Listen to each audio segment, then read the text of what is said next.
Okay, we've arrived at the suspension bridge. We're with Ron Snook again, the guide. Ron, tell us about this bridge. This is a sheer drop. Well, it's 245 feet down to the main roadway down below. The bridge was opened in 1864, and it, like the SS Great Britain, was designed by Isambard Kingdom Brunel, and he was just 23 years of age when he designed the bridge. Sadly, he never ever saw the bridge himself because he died just a few years before the bridge was eventually built. The chains which you see supporting the roadway, these are second-hand, and they had formerly supported the Hungerford Road Bridge over the River Thames in London. The bridge has had all sorts of different adventures, including people jumping off, and one lady leapt off in 1885, and she was wearing a very full crinoline type skirt which filled up with air, and she floated very gracefully down as if she were on a parachute. I was going to say, it's a safe bet that you would perish, but not really, my goodness. But, apart from that, I'm afraid to say that nearly everyone else that's gone over didn't live to tell the tale. Well, there's a story, the Empire State Building, the term 86, when you're 86, the observation deck is on the 86th floor. Of course, many people have jumped off the Empire State Building, the deck. One lady jumped off and the wind blew her back on the ledge and she broke a leg. And you always wonder whether they're happy it happened or they're sad it happened. Are they more depressed or are they thankful and they go on living life more fully? Who knows? In any event, I didn't have the tape on. I was having a problem with the machine. I talked briefly about the building where the troops, the American troops, stayed before going to Normandy. Oh, that was the Clifton College, which is a public school, and there General Omar Bradley, who was the commander of the 1st United States Army, had his headquarters in the build-up period prior to Normandy, and then of course they evacuated the college when they went across to take their part in the invasion. It's rather topical that you should be here this week because we have celebrated with you on Monday the D-Day landings. And we're D-Day +2 right now, June 8th. There's our last full day in England, and also on the 4th of July you mentioned that the Stars and Stripes fly. Okay, Ron, so that's it. And there are some girls being allowed into the school now. It used to be all boys. And as I recall, the Lord Mayor of, is this Bristol or Clifton? No, Bristol. Clifton is now part of Bristol. Okay, the Lord Mayor of Bristol is a lady, but she's called the Lord Mayor, and her name is? Claire Warren. Okay, Claire Warren. I guess maybe she's campaigning to have that changed, but we never know. And when you refer to her or address her, she's addressed as My Lord Mayor. My Lord Mayor. That's her title. Okay, Ron, I'm sorry to take you away from the group, and thank you very much, and I'll meet you back at the bus. I hope you've enjoyed your back on the bus. visit to Bristol. I hope you'll be encouraged to come back and see us again and stay a bit longer next time when we can show you lots more things. Thank you very much for your kind attention. Let's head for the train. Okay, we're back on the platform waiting, and I understand the Orient Express is on the other track, but will be coming around to us on track 15. We missed just a few of the highlights. I want to talk about the Christmas steps, the oldest churches, the burnt-out church, the dusty feet. Yeah, well, when we were looking at the churches in the centre of Bristol, we were thinking about the old walled city, but outside the line of the old walled city developed in the 12th century a number of ecclesiastical places, most of them Whitefriars, Greyfriars and Blackfriars by name. The oldest existing building from that time is the Priory Church of St James, and that dates from 1129. St James's Church was said to have been built by the builders of stone, which was brought to this country from Normandy, from Caen, in fact in Normandy, which again we were thinking about this week with the invasion in World War II. The Christmas steps area is of course very much later. That dates from the 1690s, and this was a muddy, difficult path from the city outwards into the country, and due to the beneficence of a local merchant who provided the money, they put steps there, and they in fact called it Queen Street. And it says Queen Street was steppered and done. And that was a way of saying that they provided a stairway from the lower level of the city up onto the hill. And so that was a very popular place for small antique shops, bookshops and the like, which are still there now. And situated at the very top of the steps is the almshouse of John Foster, which is got its own chapel dedicated to the three kings of Cologne, the three magi from the Bible. And John Foster was a salt merchant, amongst other things, went to Germany, saw Cologne Cathedral, and when he came back dedicated the little chapel that he provided for the people who were living in the almshouse and called it the Three Kings of Cologne. And there's also a church, a burnt-out church that's never been reconstructed.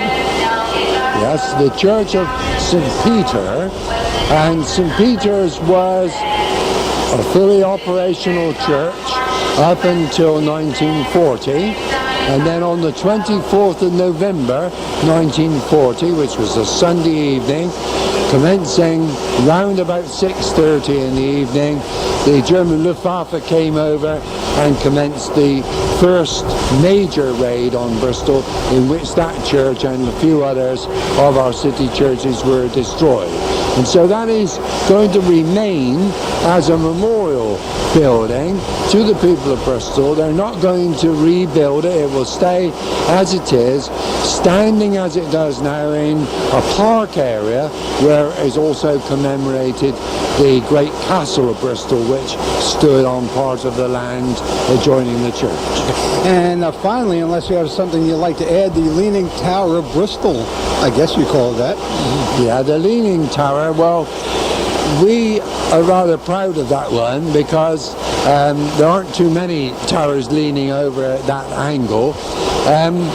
The original building was the Church of Temple, and that was dedicated to the Knights Templar who fought in the Crusades, and this was their spiritual home on the edge of Bristol.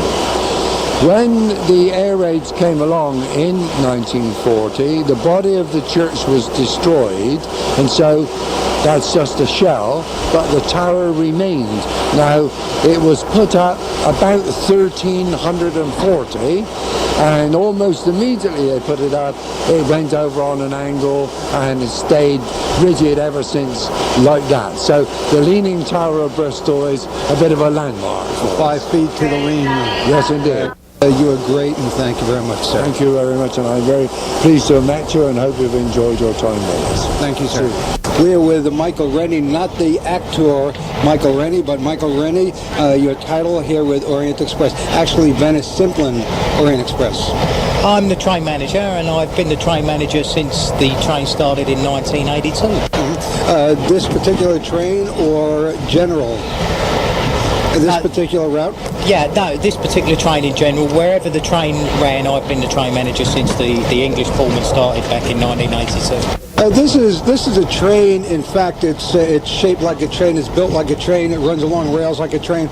But it really is a group of individual cars with personalities. It's a group of individual cars, and as humans have personalities, so do the cars. They're all different. They're all styled different. They're all beautiful and stylish. But it really is sort of. They all have names. Like we're in Minerva. What are some of the other names on this group of individual cars? Today we've got on the rake Phoenix, which is the front car. Then we've got Ibis, which is a kitchen car, a 20-seater. Then we've got Perseus, which is another parlour car, 26 seats. Then we come down into the next unit where we've got Cygnus. That's a 26-seat parlour car. Then we come into Vera. Vera is another kitchen car of 20 seats. Then we move into Lucille. 24 seats in Lucille. And then we come on into Minerva, where we are today. Now that's a parlour car as well. and then back again we go into Ione, another kitchen car, because now we're in another set again. And last of all, and I don't know about maybe the most famous, but the most famous that people will know, Xena, because that was the car that was used in Murder on the Orient Express.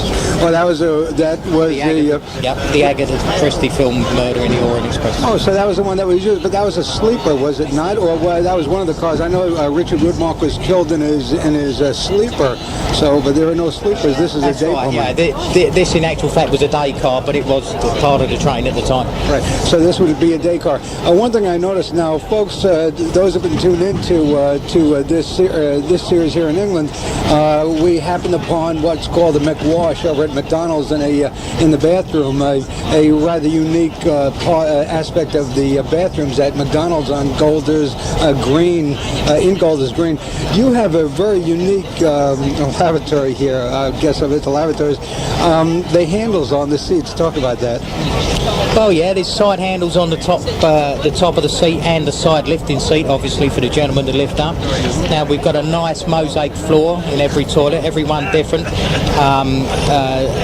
Decyping the car itself, whatever the region of the car is, the mosaic on the floor is in line with that. Nice marble fronting on the sinks, and whatever the woodwork happens to be in the car, the same again in the toilet. Very, very plush. Right, but the handles are very unique. I mean, for obvious reasons, I've never seen that before. Describe the car. Describe Minerva. I mean, we're not going to go through all the cars to describe them, but I'm in Minerva. Minerva is my car for the day. Anyway, seat number 7. Describe Minerva and how it's put together and what it looks like. Yeah, first of all, I'll give you a little breakdown of where the car originated from. Now, it was built in 1927, and it was built by the Midland Railway and Carriage Company up north. It then started work on the Devon Bell from 1947 to 1951. In 1951, it was used in the special Festival of Britain train, which sort of toured around Britain for the festival year. And then from 51 to 61, it then worked on the Golden Era. And I think actually it was retired in 61, and it was put in a museum, the Leith and Craig Railway Museum, and our company acquired it from them in 1981. Now, the design of the car itself is a sort of mahogany wood, mainly mahogany wood in the Edwardian style, and the styling of the marquetry is very intricate.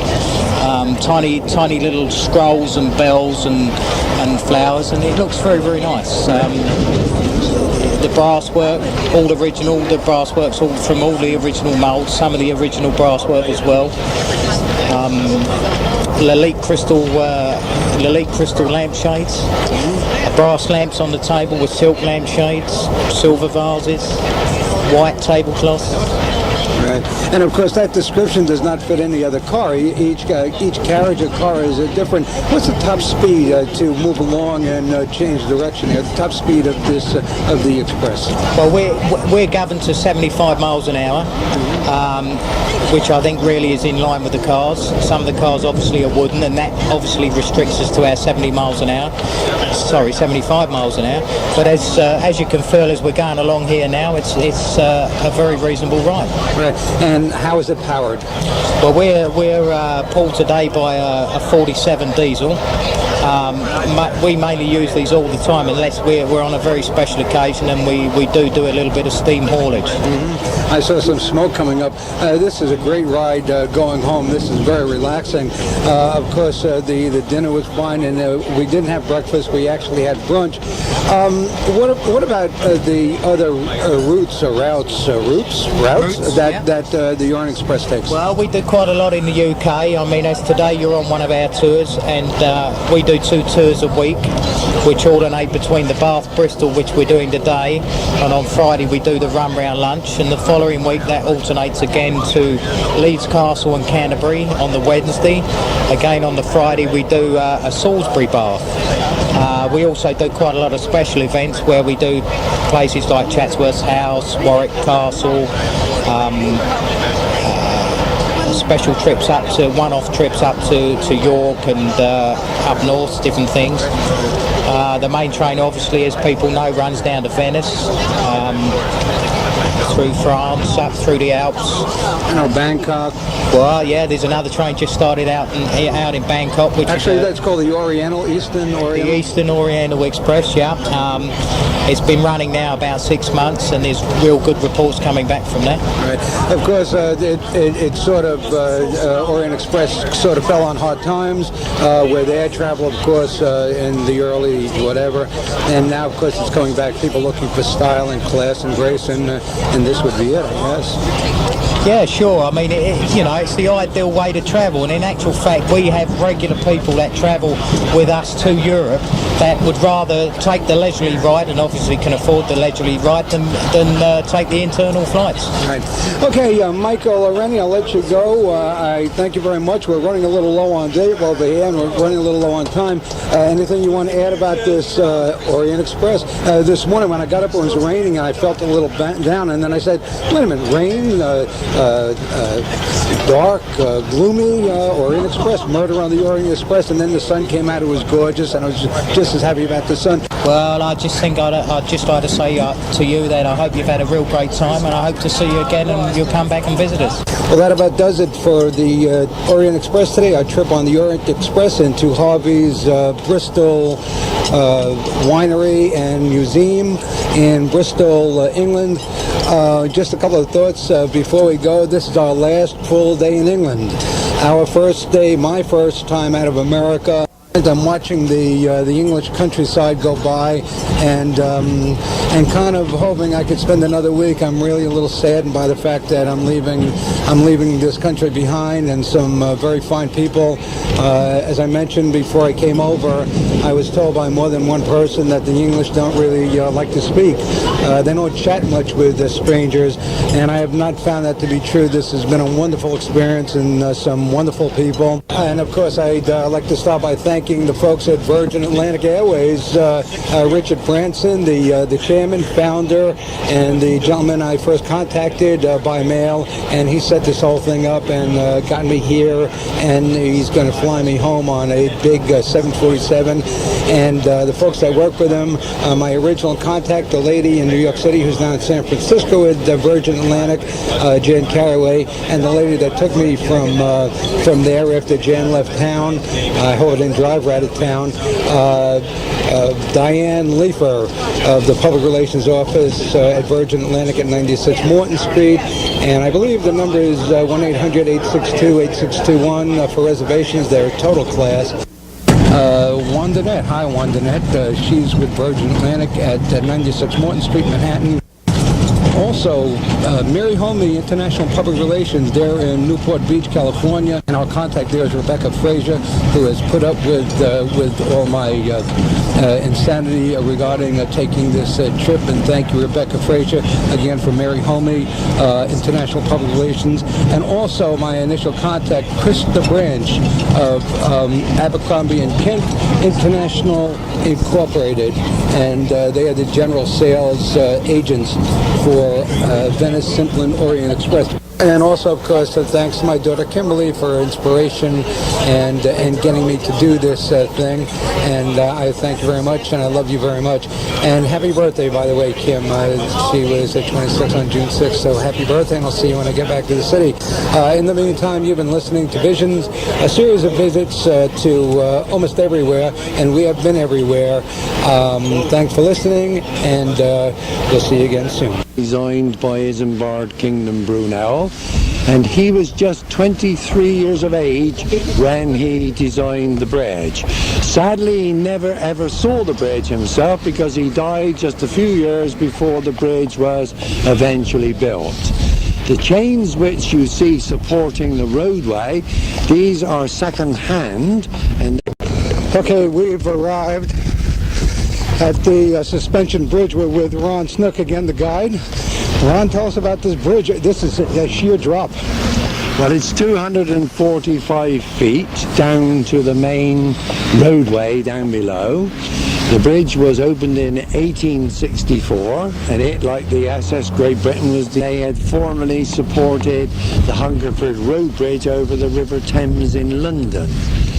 The bridge has had all sorts of different adventures, including people jumping off, and one lady leapt off in 1885, and she was wearing a very full crinoline type skirt which filled up with air, and she floated very gracefully down as if she were on a parachute. I was going to say it's a safe bet that you would perish, but not really, my goodness. But, apart from that, I'm afraid to say that nearly everyone else that's gone over didn't live to tell the tale. Well, there's a story, the Empire State Building, the term 86, when you're 86, the observation deck is on the 86th floor. Of course, many people have jumped off the Empire State Building, the deck. One lady jumped off and the wind blew her back on the ledge and she broke a leg. And you always wonder whether they're happy it happened or they're sad it happened. Are they more depressed or are they thankful and they go on living life more fully? Who knows? In any event, I didn't have the tape on. I was having a problem with the machine. Talk briefly about the